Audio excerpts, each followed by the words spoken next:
আলিয়া ভাট বলিউডের অন্যতম সুন্দরী অভিনেত্রীদের একজন। অসাধারণ অভিনয় দক্ষতা এবং অনবদ্য ফ্যাশন স্টাইল দিয়ে তিনি তার ভক্তদের মুগ্ধ করতে কখনোই সুযোগ হাতছাড়া করেন না।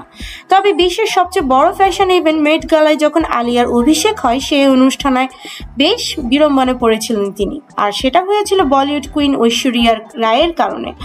ঘটনাটি 2023 সালের মেট গালার সেই ইভেন্টের একটি ভিডিওতে দেখা যায় আলিয়া তার ডিজাইনার প্রবাল গুরুংয়ের সঙ্গে রেড কার্পেটে হেঁটে অনুষ্ঠানে প্রবেশ করছেন। নিউ ইয়র্কে পাপরাজ্জিদের সামনে হাসি মুখে পোজ দিচ্ছেন অভিনেত্রী। তবে পাপরাজ্জিদের প্রতিক্রিয়া ছিল বিশেষ আকর্ষণের বিষয়।